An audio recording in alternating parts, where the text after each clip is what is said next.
অশান্তির জন্য যদি কোনো নোবেল প্রাইজ বা এই ধরনের কোনো প্রাইজ থাকে সেটার জন্য বর্তমান তত্ত্বাবধায়ক সরকার এবং তাদের প্রধান এটার জন্য এখন এত কম্পিটিশন করতে চাচ্ছেন। বাংলাদেশের ইতিহাসে এত খারাপ আইন শৃঙ্খলা পরিস্থিতি কোনো সময় ছিল না। দেশ দুর্ভিক্ষের দিকে ধাবিত হচ্ছে।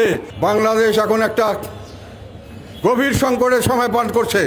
আপনারা কি বুঝতে পারছেন আমরা জানি না। প্রতিদিন মিল ফ্যাক্টরি প্রোডাক্ট সব বন্ধ হয়ে যাচ্ছে।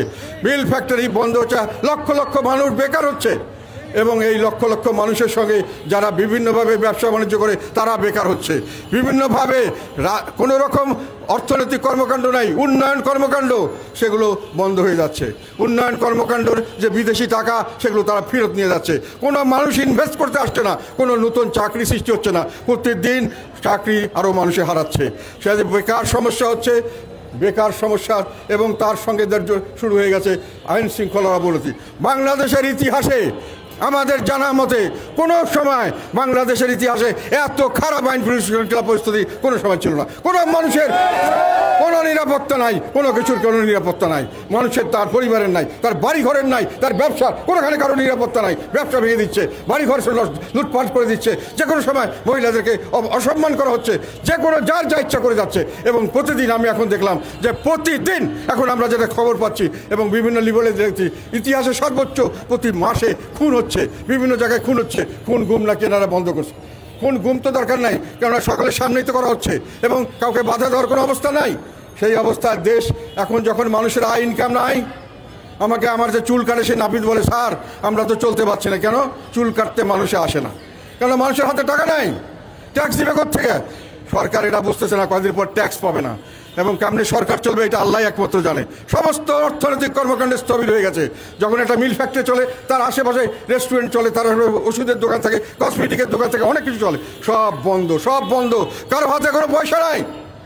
তো দেশ যাচ্ছে কোথায়? কিন্তু জিনিসপত্রের দাম কি কমছে? প্রত্যেক দিন বাড়ছে। এখন কথা হলো ইনকাম নাই, জিনিস দাম বাড়ছে। তাহলে কি করব? আমি যা খাই তার চেয়ে অর্ধেক খাবো। অনেকে যারা অর্ধেক খাইতেন তারা খেতে পারছেন না। দেশ দুর্ভিক্ষের দিকে ধাবিত হচ্ছে। কিছু কিছু কিছু অংশে এখনো দুর্ভিক্ষ শুরু হয়ে গেছে।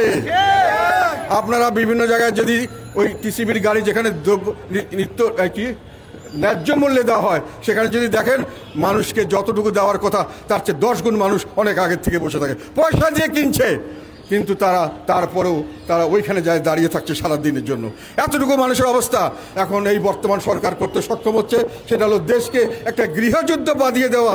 ওইটা ওনাদের এখন একটা এজেন্ডা বলে আমার মনে হচ্ছে। কারণ সামনের দিকে গৃহযুদ্ধ হবে, তারপরে দুর্ভিক্ষ তো আছেই, দেশের মানুষ সব মরবে, দেশের মানুষ অশান্তিতে থাকবে। এমন একটা অশান্তির পরিবেশ দেশে সৃষ্টি করা হয়েছে, বাংলাদেশে কোনো মানুষের মধ্যে শান্তি নাই, সকলে অশান্তিতে জীবন করছে।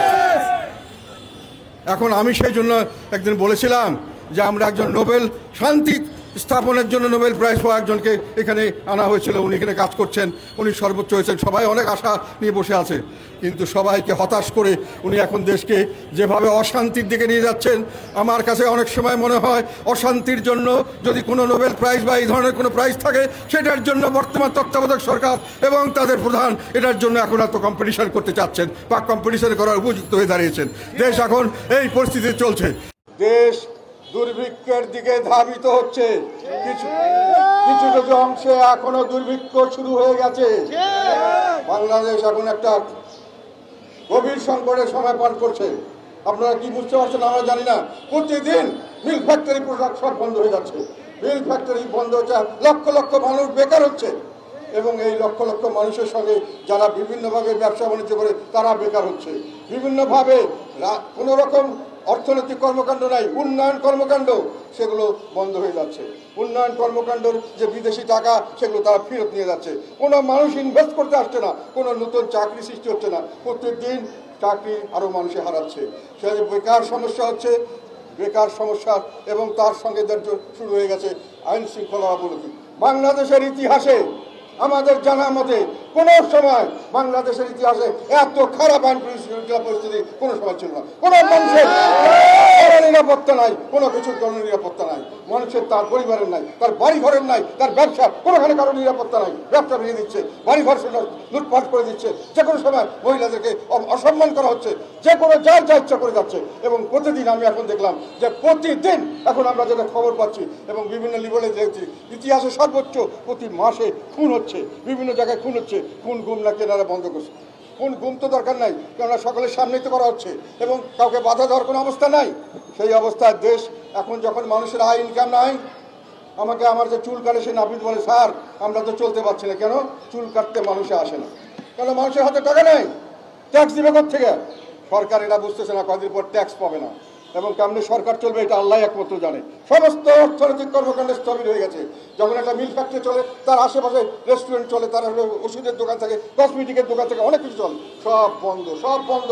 কারো হাতে কোনো পয়সা নেই। তো দেশ যাচ্ছে কোথায়? কিন্তু জিনিসপত্রের দাম কি কমছে? প্রত্যেক দিন বাড়ছে। এখন কথা হলো ইনকাম নাই, জিনিস দাম বাড়ছে। তাহলে কি করবো? আমি যা খাই তার চেয়ে অর্ধেক খাবো। অনেকে যারা অর্ধেক খাইতেন তারা খেতে পারছেন না। দেশ দুর্ভিক্ষের দিকে ধাবিত হচ্ছে।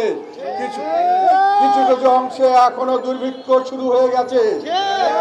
আপনারা বিভিন্ন জায়গায় যদি ওই টিসিবির গাড়ি যেখানে নিত্য কি ন্যায্য মূল্যে দেওয়া হয়, সেখানে যদি দেখেন মানুষকে যতটুকু দেওয়ার কথা তার চেয়ে 10 গুণ মানুষ অনেক আগের থেকে বসে থাকে, পয়সা দিয়ে কিনছে। কিন্তু তারপরেও তারা ওইখানে যায় দাঁড়িয়ে থাকছে সারা দিনের জন্য। এতটুকু মানুষের অবস্থা। আমরা যারা ঢাকা শহরে লাক্সারি লাইফ লিড করে সেটা সবসময় ছিল। যখন 1950 সালে দুর্ভিক্ষে লক্ষ লক্ষ লোক মারা গেছে, তখনও কলকাতা শহরে বড় বড় থিয়েটার, বড় বড় মল খুব ফ্যাশনের সঙ্গে চলছে। সেটা হয়তো দেখে অনেকে মনে করে, বাহ বাংলাদেশের মানুষ ভালো আছে। বাংলাদেশ দুর্ভিক্ষের দিকে যাচ্ছে।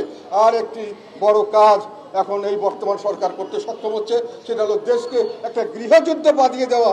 ওইটা ওনাদের এখন একটা এজেন্ডা বলে আমার মনে হচ্ছে। কারণ সামনের দিকে গৃহযুদ্ধ হবে, তারপরে দুর্ভিক্ষ তো আছেই, দেশের মানুষ সব মরবে, দেশের মানুষ অশান্তিতে থাকবে। এমন একটা অশান্তির পরিবেশ দেশে সৃষ্টি করা হয়েছে, বাংলাদেশের কোনো মানুষের মধ্যে শান্তি নাই, সকলে অশান্তিতে। এখন আমি সেই জন্য একদিন বলেছিলাম যে আমরা একজন নোবেল শান্তি স্থাপনের জন্য নোবেল প্রাইজ পাওয়া একজনকে এখানে আনা হয়েছিল। উনি এখানে কাজ করছেন, উনি সর্বোচ্চ হয়েছেন। সবাই অনেক আশা নিয়ে বসে আছে, কিন্তু সবাইকে হতাশ করে উনি এখন দেশকে যেভাবে অশান্তির দিকে নিয়ে যাচ্ছেন, আমার কাছে অনেক সময় মনে হয় অশান্তির জন্য যদি কোনো নোবেল প্রাইজ বা এই ধরনের কোনো প্রাইজ থাকে, সেটার জন্য বর্তমান তত্ত্বাবধায়ক সরকার এবং তাদের প্রধান এটার জন্য এখন এত কম্পিটিশন করতে চাচ্ছেন বা কম্পিটিশন করার উপযুক্ত হয়ে দাঁড়িয়েছেন। দেশ এখন এই পরিস্থিতি চলছে। এখন দেশ নিচের দিকে পড়ছে। যত দিন দেরি হবে তত বড় ধরনের ক্ষতিগ্রস্ত হবে, তত বড় ধরনের পতনের কারণে তত ক্ষতিগ্রস্ত হবে। এই জন্য আমাদের আহ্বান, বর্তমান তত্ত্বাবধায়ক সরকার, বর্তমান অন্তর্বর্তীকালীন সরকারের কাছে আমাদের আবেদন, আপনারা নিরপেক্ষ নন এবং আপনারা কতটুকু সক্ষম এই ব্যাপারেও দেশবাসী বুঝে গেছে।